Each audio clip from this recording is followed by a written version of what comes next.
بسم اللہ الرحمن الرحیم۔ ناظرین، غزوہ ہند ہر طرف ایک دھوم مچی ہوئی ہے کہ کیا یہ غزوہ ہند ہونے جا رہا ہے، تو میں نے سوچا آپ کی خدمت میں غزوہ ہند کی صحیح احادیث پیش کروں جن کی بنیاد پر یہ والا موضوع ظاہر ہے کہ زیر بحث بنا ہوا ہے۔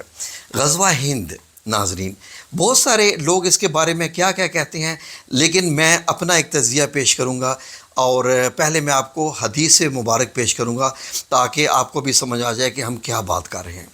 ناظرین، حضرت ابو ہریرہ رضی اللہ عنہ سے یہ روایت ہے، جی نبی کریم صلی اللہ علیہ وآلہ وسلم حضرت ابو ہریرہ رضی اللہ عنہ سے باتیں فرما رہے تھے، اور باتوں کے دوران آپ صلی اللہ علیہ وآلہ وسلم نے کیا ارشاد فرمایا، یعنی ہندوستان کے ذکر کے بارے میں، یعنی مستقبل کا حال بتاتے ہوئے، ضرور تمہارا ایک لشکر ہندوستان سے جنگ کرے گا، اللہ ان مجاہدین کو فتح عطا فرمائے گا، حتیٰ کہ وہ مجاہدین ان کے بادشاہوں کو بیڑیوں میں جکڑ کر لائیں گے اور اللہ ان کی مغفرت فرما دے گا۔ پھر جب وہ مسلمان واپس پلٹیں گے تو عیسیٰ ابن مریم علیہ السلام کو شام میں پائیں گے۔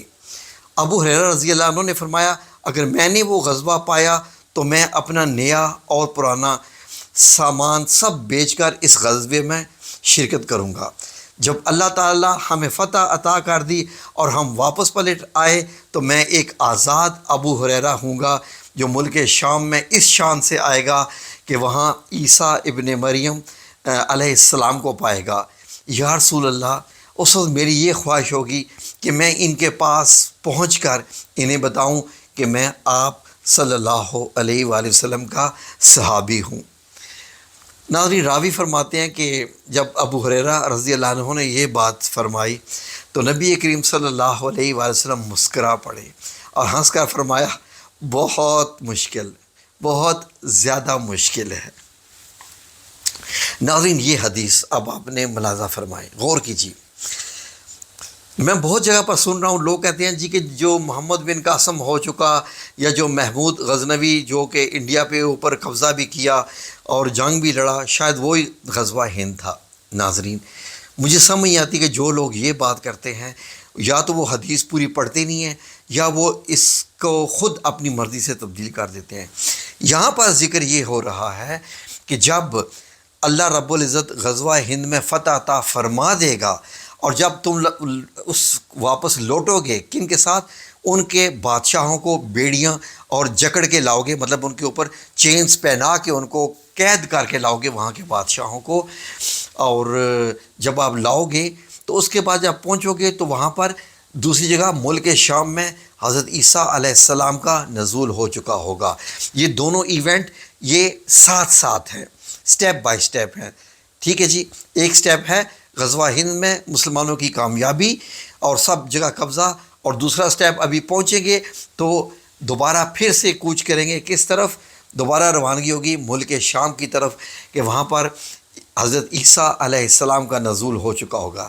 تو اسی پر ہی حضرت ابو ہریرہ رضی اللہ عنہ نے فرمایا تھا کہ میں وہاں جاؤں گا تو میں وہاں پر جا کر، یعنی ملک شام میں جا کر لوگوں کو بتاؤں گا کہ میں ابو ہریرہ ہوں، نبی کریم صلی اللہ علیہ وآلہ وسلم کا صحابی ہوں۔ کتنی بڑی بات اور کتنی پیاری بات۔ ناظرین، ایک چیز ذہن میں رکھیے، اللہ رب العزت نے قرآن پاک میں بڑے آسان فرمایا ہے کہ ایک مسلمان 10 کافروں پہ بھاری ہوتا ہے، 100 مسلمان 1000 کافروں پہ بھاری ہوتے ہیں، 1000 مسلمان 10,000 کافروں پر بھاری ہوتے ہیں، 10,000 مسلمان 1,00,000 کافروں کے اوپر بھاری ہیں۔ اس لیے ناظرین، لوگ اس چیز کو سمجھ نہیں پاتے۔ جب آپ اللہ رب العزت کے لیے نکلتے ہیں نا گھر سے باہر، اللہ رب العزت کے لیے جنگ کے لیے نکلتے ہیں تو فرشتے آتے ہیں، فرشتے آتے ہیں، مدد کرتے ہیں، لیکن آپ کو نکلنا پڑتا ہے، آپ کو تلوار اٹھانی پڑتی ہے، تب جا کے فرشتے آ کے حاضر ہوتے ہیں، لیکن مدد کو آتے ہیں۔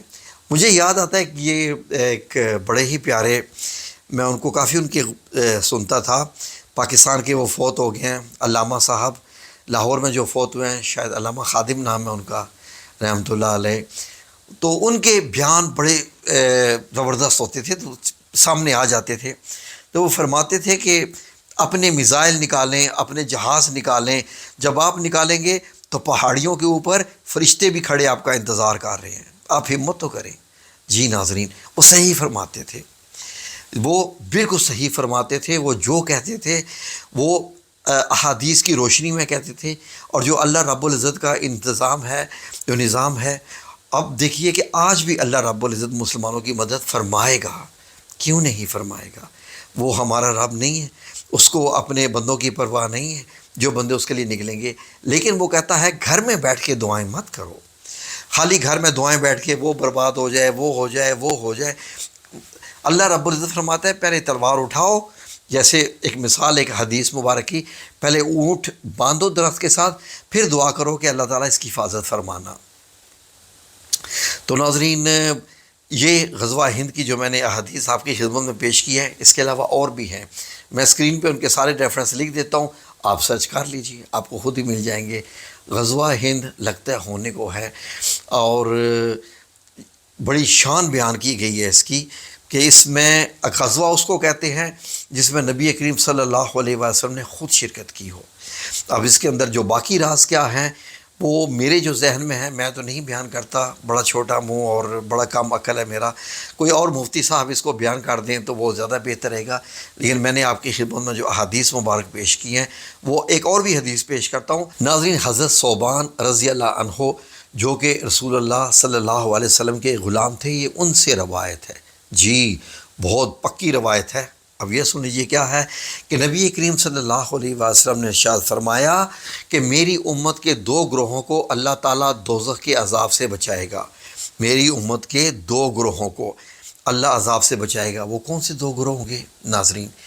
ان میں سے ایک ہندوستان میں جہاد کرے گا، اور دوسرا حضرت عیسیٰ علیہ السلام کے ساتھ ہوگا. جی، اس کا مطلب یہ ہے کہ جو بندہ غزوہ ہند میں شرکت کرے گا، اس اللہ رب العزت اس کی بخشش فرما دے گا. سبحان اللہ. ناظرین، یہ احمد بن حنبل کی احادیث جو مسند احمد ہے اس میں ہے، اور بیہقی میں بھی ہے، سنن الکبریٰ میں بھی ہے. میں سارے آپ کے لیے لکھ دیتا ہوں ریفرنسز. تو ناظرین، یہ تو بڑی بات ہے. یہ تو بڑے سمجھ لیں کہ مسلمانوں کے لیے، ہم پاکستانیوں کے لیے یہ بڑے درجات کی بات ہے، نصیب کی بات ہے کہ اگر غزوہ ہند نصیب ہو جائے، ہماری جان نکلنے سے پہلے ہماری جان یعنی غزوہ ہند میں نکلے تو کیا ہی بات ہے، اللہ بخشش فرما دے گا. بعض دفعہ جب میں یہ احادیث پڑھتا ہوں اس طرح کی، تو میں سوچتا ہوں کہ ماشاءاللہ پاکستان آرمی کتنی خوش نصیب آرمی ہے. جی ناظرین، یہ اپنے ملک کے لیے بھی لڑتے ہیں اور اللہ تعالیٰ کے لیے بھی لڑتے ہیں. انڈیا سے اگر پاکستان کی کبھی جنگ ہوتی ہے، یا پاکستان کے اسلام کے دشمنوں سے جب بھی جنگ ہوئی، اسلام کے دشمنوں سے، تو ناظرین اس کا مطلب ہے کہ اگر اس میں یہ شہید ہوتے ہیں تو یہ وہی شہادت ہے جو کہ اللہ رب العزت کو پسند ہے. بڑے یہ اعزاز کی بات ہے ناظرین.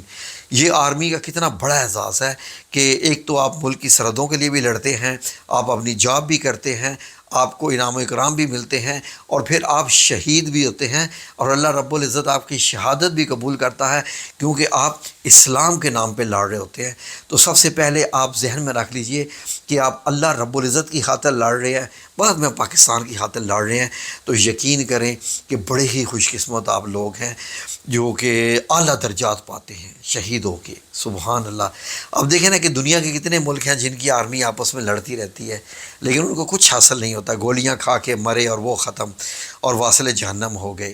لیکن پاکستان آرمی کی یہ سبحان اللہ خوش قسمت ہیں آپ. سلام ہے میری طرف سے آپ کو.